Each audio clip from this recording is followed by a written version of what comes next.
Growing up, I believed family was everything. But what if the ones you trust the most are the ones who can destroy you? This is the story of how my father's mantra nearly killed me.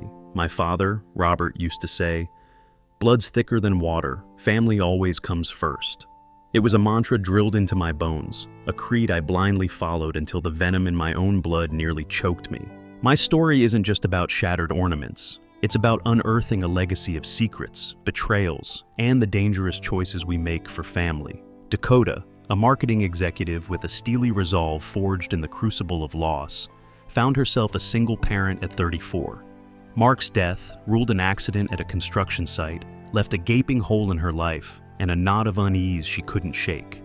Raising 7-year-old Tom was a relentless battle against grief, loneliness, and the creeping suspicion that Mark's death wasn't as accidental as it seemed. Her in-laws, Sarah and James, were her anchors, offering unwavering support and unconditional love. They were everything her own parents, Robert and Linda, weren't. Robert, a prominent lawyer with a penchant for control, and Linda, a socialite with a smile that could mask a heart of ice, had always favored Rachel, Dakota's elder sister. Now that favoritism extended to Rachel's 3 entitled children, Kevin, Emily, and Ashley, a trio whose spoiled demeanors barely concealed a simmering resentment towards Dakota and Tom. "Mom, why can't I have a new phone like Emily's?" Tom would ask. His innocent question met with a dismissive wave from Linda. "Robert can buy whatever his granddaughters want," she'd say, her smile never reaching her eyes. "He knows what they deserve." And the dynamics became toxic after Mark's life insurance paid out $300,000. At a tense Sunday dinner, Linda's sugary voice dripped with thinly veiled greed as she inquired, "So, Dakota, what exactly are you planning to do with all that money?" Before Dakota could answer, Rachel, her eyes glinting with a calculated glint, chimed in, "Well, Mom and Dad have been struggling lately. I was thinking, Dakota, maybe we could both help out. I'm sure 500 will be just fine." Dakota's gut clenched. Rachel, whose stay-at-home mom status was largely funded by Jack's tireless work, offering financial assistance? It reeked of manipulation, but as Robert's eyes gleamed with approval and Linda's smile widened, Dakota felt trapped.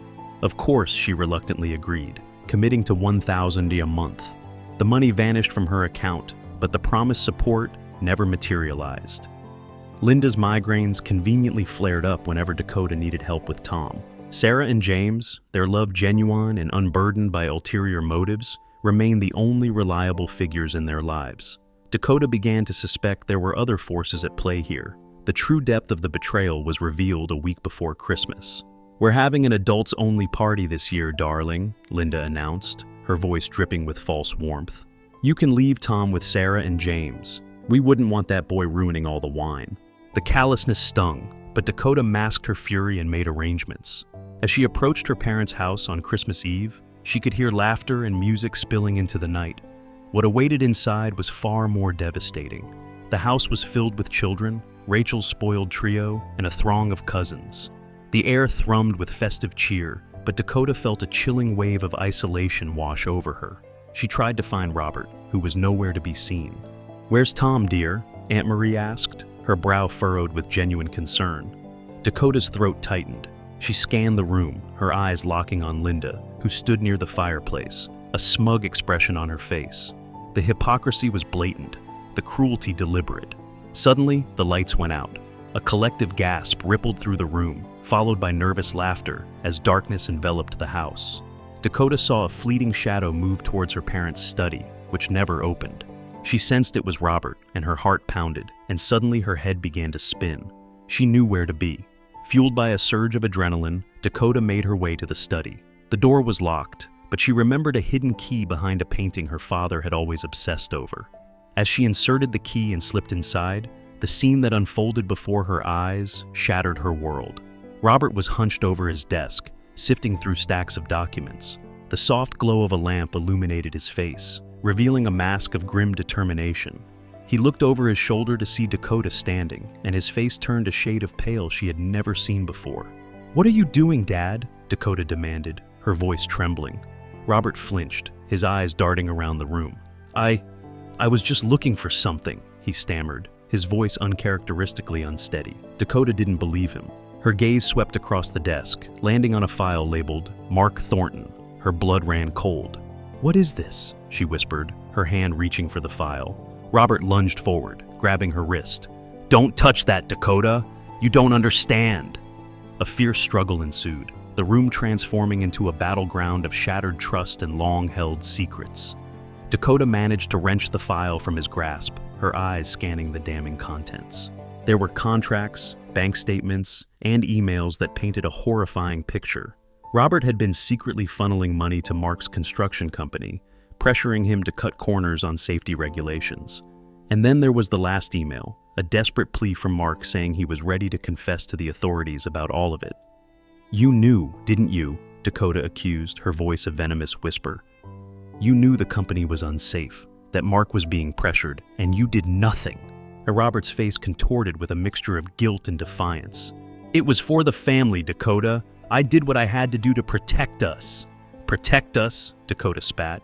"You killed him, all for money and reputation." Just then, Rachel burst into the study, her eyes wide with panic. "What's going on here?" she demanded, her gaze flitting between Dakota and Robert. "Ask Dad," Dakota said, her voice laced with bitter contempt. "He's the reason Mark is dead." Rachel's face paled. "What are you talking about?" Robert tried to deflect, to lie, to manipulate, but Dakota wouldn't let him. She revealed the contents of the file, exposing his dark secrets to Rachel, shattering the carefully constructed facade they had maintained for so long.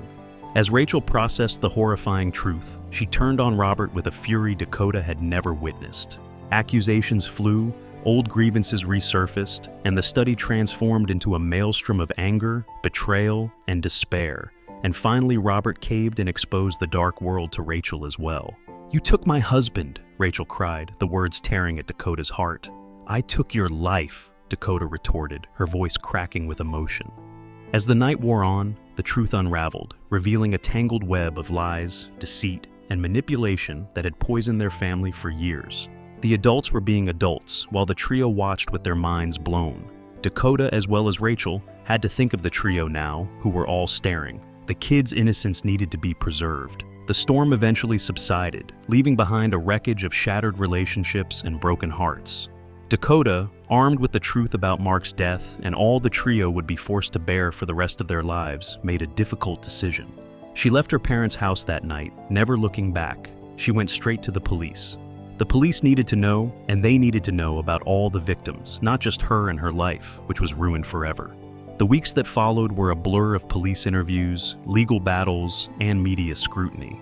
Robert, his reputation in tatters, faced charges of fraud, negligence, and conspiracy. Linda, stripped of her social standing and her carefully constructed image, retreated into a world of denial, unable to accept the reality of her husband's actions. Rachel, grappling with the weight of her own complicity and the destruction of her marriage, reached out to Dakota, her voice filled with remorse. "I'm so sorry, Dakota," she sobbed.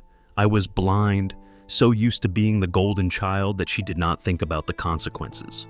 And Dakota, her heart aching for her sister's pain, offered a fragile olive branch. "We both were," she said, her voice weary. As Robert's trial approached, Dakota knew she had a choice to make. She could remain silent, protecting her family's reputation, or she could expose the truth, no matter the cost. With Sarah and James's unwavering support, Dakota decided to testify. Her voice trembling but resolute, she recounted the events leading up to Mark's death, revealing Robert's corrupt dealings and the devastating consequences of his actions. The courthouse, filled with the sounds of sniffles and whispers, had never been as loud as it was. The trial was a media frenzy, capturing the attention of the nation. The truth, once buried beneath layers of lies and deceit, was finally brought to light. Robert, stripped of his power and prestige, was found guilty and sentenced to prison. In the wake of the trial, Dakota faced a daunting task: rebuilding her life and creating a stable future for Tom. She started a small marketing consultancy, pouring her energy and determination into building a successful business. She poured her heart into the business, the very thing she always wanted. And Mark's haven, the journal Dakota and Tom held onto it, remained a beacon of hope, a testament to Mark's vision and their family's resilience. But the secrets unearthed had tainted it, casting a shadow over its purpose. With her heart heavy, Dakota made the decision to shut it down, knowing that a new chapter needed to begin. Just then, the trio came over to Dakota, with tears running down their face. Ashley, the oldest one, offered Dakota a chance to keep Mark's Haven running, but Dakota just refused. "We need to make sure that everyone finds their happiness, not just keep an old man's dream alive," Dakota replied. This shocked the trio in Dakota because they knew they had to make something of their lives. Years passed. Tom, now a teenager, had a vision for the land. It could be so much more. He looked to Dakota with a spark of hope in his heart. "This would be for the best, Mom. I know what to do," Tom had said. "I can start a foundation." Dakota beamed with a mix of grief and excitement. Dakota worked with the trio, Tom and Rachel, to open the Mark Thornton Foundation. Now, with a bit of work, they were ready to open it. The foundation's goal would be to support families that needed help, whether it was with food, mental health, or legal challenges. It was all thanks to Mark that his legacy would finally get to be written. On the opening day, Dakota looked on with a smile as the foundation began to blossom and help other people she would be forever grateful. Then one day, a new challenge came in the form of a letter. "Mom, what's this?" Tom asked, handing her the mysterious leather-bound book. As Dakota flipped through the pages, Mark's familiar handwriting filled her vision, but that was not what got her. At the end of the book read, Mark Thornton, but the last name wasn't Thornton. It was a name far different than what she could ever imagine. It was a lot. She had been fooled. This wasn't just a journal, it was a roadmap to a hidden inheritance, a truth which had been concealed for far too long. A plan had been concocted in her family decades before Mark's death. It was time for Dakota to find it, and so she took the mantle to correct the wrong, to do what was just. But what would this journey expose to the world for Dakota and her entire family? The revelation in Mark's journal shattered Dakota's carefully constructed reality. Thornton wasn't Mark's real name. It was a fabrication, a shield concealing a far more complicated and potentially dangerous lineage. "He was a Vanderlyn," Tom blurted out, tracing a line of family tree that he and his father had created together. This was the missing piece, the key to unlocking a web of secrets that had been spun for generations. The Vanderlyn, Dakota learned through feverish research and hushed conversations with James, were an old money family with a reputation for ruthless ambition and a history shrouded in scandal. They had a massive fortune during the Gilded Age, but their wealth was built on questionable practices and their influence extended into the highest echelons of power.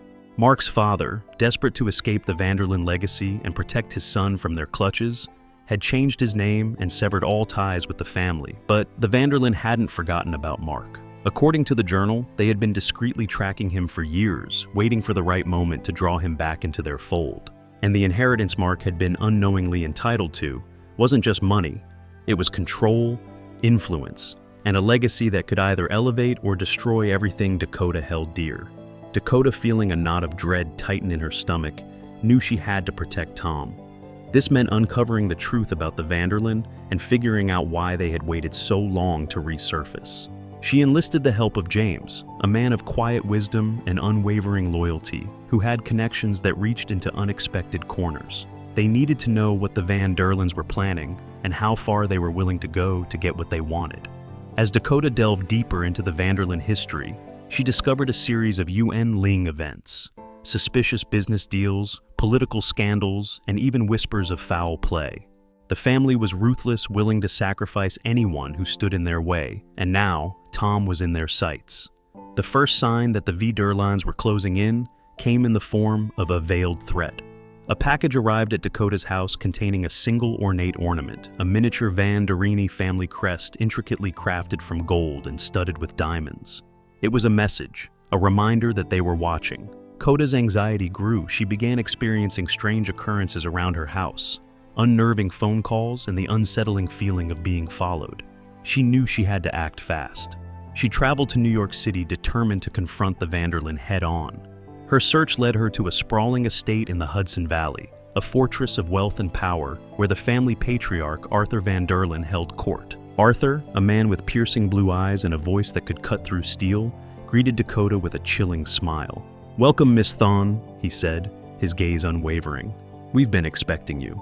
He explained that Mark had been destined to inherit the Vanderlyn Empire, and now that responsibility fell to Tom. He promised wealth, influence, and a legacy beyond Dakota's wildest dreams, but Duda saw through his charade. She knew that the Vanderlyns didn't want Tom. They wanted to control him, to use him as a pawn in their twisted game.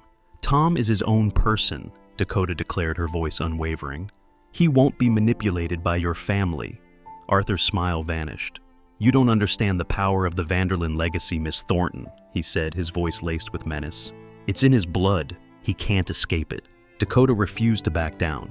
She told Arthur that Tom would never be a part of their world, and that she would do everything in her power to protect him. As Dakota turned to leave, Arthur issued a chilling warning. "You can't protect him forever, Miss Thornton. The Vanderlyn always get what they want." Back home, Dakota found Rachel with the trio ready to help in any way they could. Robert and Linda were out of the question, since she could never truly trust them. Armed with a growing sense of her paranoia, Dakota turned to law enforcement, for this had all gone to something that wasn't just an old family secret. Meanwhile, Tom received a mysterious scholarship in the form of a letter with a familiar crest that he knew all too well. The scholarship would provide him with all expenses paid for his studies being energy and tech. Dakota knew she had to do anything. She couldn't let her son turn into what Mark ran away from one day. Dakota saw a figure lurking around Tom's school. She recognized the man he was a known enforcer for, the Vanderlyns. Dakota confronted him, a fierce protectiveness surging through her. "Stay away from my son," she warned, her voice trembling with rage. "I'm just here to offer him a ride, Miss Thornton," the man said, his eyes glinting with mockery. "He has a bright future ahead of him." And Dakota refused to let him near Tom. She called the police and the man was arrested, Ed. But she knew this was just the beginning. The Vanderlyn were relentless, and they wouldn't stop until they had Tom in their grasp. Desperate, Dakota turned to James, a man of quiet wisdom and deep connections, revealed a secret of his own. He had once worked for the Vanderlyn. He had witnessed their dark dealings firsthand and had escaped with his life, vowing to never speak of it again. But now he knew he had to. Help Dakota, he offered to use his contacts to gather information about the Vanderlyn plans and to provide Dakota and Tom with protection. As Dakota and James worked together, they uncovered a shocking truth. Mark's death hadn't been an accident. It had been orchestrated by the Vanderlyns, who feared that he would expose their corrupt dealings. Dakota was devastated. The pain of Mark's loss was compounded by the knowledge that he had been murdered by his own family. She vowed to bring them to justice to avenge Mark's death and to protect Tom from their clutches. The trio, Rachel and her family, and Sarah, all vowed that they would be there to support her with James's help. Dakota gathered evidence to expose the Vanderlyn crimes. She leaked the information to the media, triggering a scandal that threatened to topple their empire. Arthur Vanderlyn, desperate to maintain control, retaliated with a vengeance. He framed Dakota for a crime she didn't commit, using his influence to manipulate the police and the courts. Dakota found herself on the run, a fugitive hunted by the very people she had sought to expose. Her name was in shambles, her image in ruins. The foundation that she had created was in danger of being lost. She knew that she had to clear her name and protect Tom, so Dakota had no other choice but to find a team that would save and support her. Framed and on the run, Dakota found herself an unlikely fugitive. The media painted her as a ruthless criminal, a gold digger who had murdered her husband for his inheritance. The police were hot on her trail, and the Vanderlyn had unleashed a pack of ruthless mercenaries to silence her permanently. It was then that Dakota had turned to her father, who had known men on both sides of the law. He knew someone who could protect Dakota. Knowing that she couldn't protect Tom on her own, Dakota turned to a shadowy figure from James's past. Isabella "Izzy" Rossi, a former Vanderlyn enforcer who had broken free from their grip and now lived a secluded life haunted by the sins she had committed. Izzy, a woman with eyes that had seen too much and a steely resolve forged in the fires of betrayal, was reluctant to get involved. She had tried to bury her past to create a new life for herself, but Dakota's desperation resonated with her own struggles for redemption. "The Vanderlyn are monsters," Dakota Izzy said, her voice raspy. "They'll stop at nothing to get what they want. You're walking into a war you can't win." "I don't have a choice," Dakota replied, her voice trembling with determination. "Tom is all I have left. I'll do whatever it takes to protect him." Izzy, seeing the fire in Dakota's eyes, reluctantly agreed to help. She assembled a small team of skilled outsiders, each with their own reasons for wanting to take down the Vanderlyn. Marcus, a tech whiz with a vendetta against Arthur for ruining his father's business. Lena, a master of disguise with a hidden connection to the Vanderlyn family. And Ben, a former Special Forces operative seeking redemption for past mistakes. With Izzy leading the charge, Dakota and her team went underground, using their combined skills to evade the police and stay one step ahead of the Vanderlyn mercenaries. Marcus hacked into the Vanderlyn security systems. Lena infiltrated their inner circle, and Ben provided Dakota with the training she needed to defend herself. As Dakota learned to fight, to shoot, to survive, she discovered a strength she never knew she possessed. The grief and fear that had consumed her were replaced by a fierce determination to protect Tom and expose the Van der Linde crimes. This gave her a new perspective, a new sense of self-worth. While Dakota fought for her life, Tom, with his trust in her and faith that she could pull off any stunt, found himself increasingly drawn into the Van der Linde's orbit. Arthur's grandson Julian, a charismatic and seemingly well-intentioned young man, befriended Tom, offering him support and guidance. His guidance turning Tom to believe that the Haven must be revitalized. Julian, who seemed to genuinely care for Tom, presented him with a tempting offer, a chance to join the Van der Linde Foundation, a prestigious organization dedicated to funding sustainable energy projects. Tom, eager to make a difference in the world, was drawn to the opportunity. But Dakota knew that Julian's interest in Tom was a carefully orchestrated ploy. He was using Tom's idealism and good nature to manipulate him, to lure him back into the Van der Linde family. It was just like what Robert had done to her, and Rachel Dakota tried to warn Tom, but he refused to believe her. He saw Julian as a friend, a mentor, someone who understood his vision for a better future. Their trust was gone, and there was no going back from that. "You're just paranoid, Mom," Tom said, his voice laced with frustration. "You can't see that this is a real opportunity." Dakota's heart ached. She was losing Tom not to death or violence, but to the seductive power of the Van der Linde legacy. She had to find a way to prove to him that Julian wasn't who he seemed. Izzy, using her connections within the Van der Linde organization, uncovered a shocking secret. Julian was Arthur's illegitimate grandson, born out of a clandestine affair. Arthur had always resented Julian's existence, seeing him as a threat to his legitimate heirs. Julian's offer to Tom was not an act of kindness, it was a calculated move to seize power within the Van der Linde family. With the help of Lena, infiltrated a Van der Linde fundraising gala, determined to expose Julian's treachery to Tom. The gala was a lavish affair, a glittering showcase of wealth and power. As Dakota made her way through the crowd, she felt a familiar pang of anger and disgust. These were the people who had destroyed her life, who had murdered Mark, who were now trying to manipulate her son. This was the day the new page in Dakota's life was written, as she avenged Mark and stopped the horrors. Just as she found Tom, Julian took to the stage, ready to present him as the Erlin's newest protege. The trio, who had been watching the entire time, looked to Dakota. Taking a deep breath, Dakota stepped into the spotlight. "You don't know the truth," Dakota called out. "You think you're getting the opportunity of a lifetime, but look behind the curtains," she warned. "The Van der Linde ruined my life, and they will ruin you too." The crowd gasped as she launched into her plan, laying bare the secrets and lies that had been concealed for so long. Chaos erupted. Julian, exposed and humiliated, lashed out in anger, his mask of charm shattering to reveal his true nature. Arthur, enraged by Dakota's defiance, ordered his mercenaries to silence her, and a fight broke out. Chaos consumed the Van der Linde Gala. Mercenaries, fueled by years of blind loyalty, clashed with Dakota's ragtag team.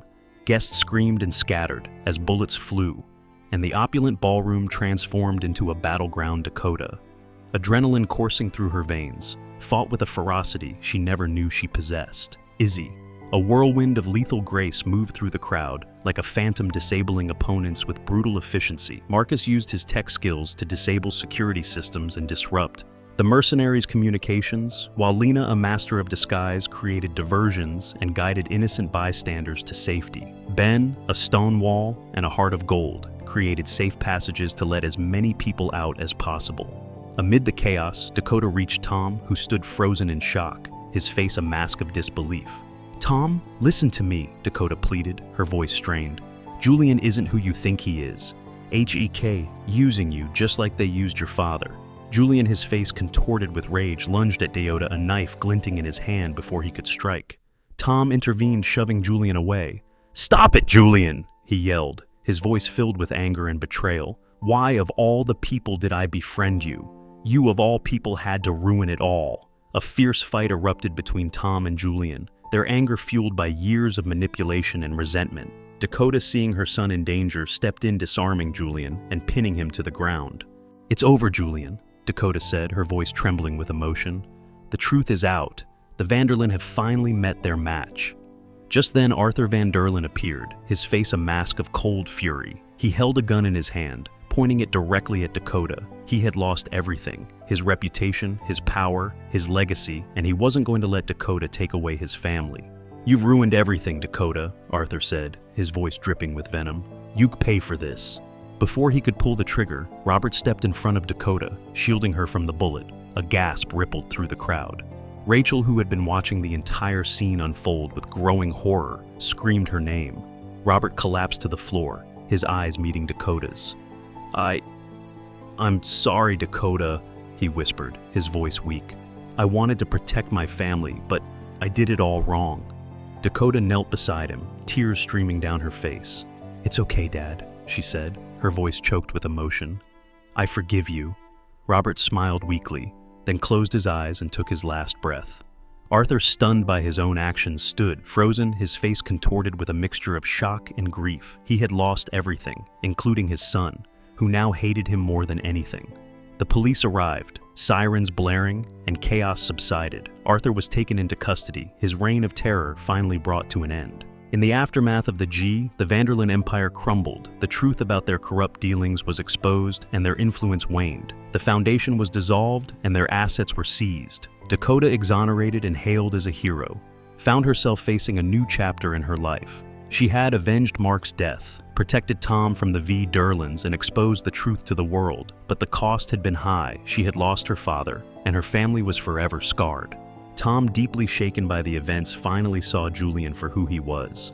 A pawn in his grandfather's game, he vowed to never let himself be manipulated again. But the pain of betrayal cut deep. To help get Tom through this, Dakota decided to finally reveal everything, and all the feelings to her son. With Robert gone, Dakota, Rachel, and his grandchildren all had new roles to play. The Mark Thornton Foundation, the haven for the lost, were never the same. As time passed, Dakota continued to watch as the world evolved. Some things were for the better, while some things were for the worse. It was because of these factors that Dakota found herself creating a family of her own. As she adopted kids with no place to go, they would forever look up to her, and she knew that it was in her to protect them at all costs. Years later, Dakota, now an old woman surrounded by her loving family, sat in the garden of her home, watching her grandchildren play. The sunflowers still bloomed, their faces turned towards the sun. She knew that the scars of the past would never fully disappear, but they had learned to live with them, to find strength in their shared experiences, and to cherish the love that bound them together. They were, after all, family, and they always would be, even when they didn't want to be. As the sun set, casting long shadows across the garden, Dakota smiled. She had finally found peace, knowing that she had protected her son, avenged Mark's death, and built a legacy of love and resilience that would endure for generations to come. And as she looked at her family, a tapestry woven together by loss, forgiveness, and love, she whispered a final promise, a promise to always cherish the fractured ornaments of their lives, for they were the pieces that made their story so uniquely beautiful.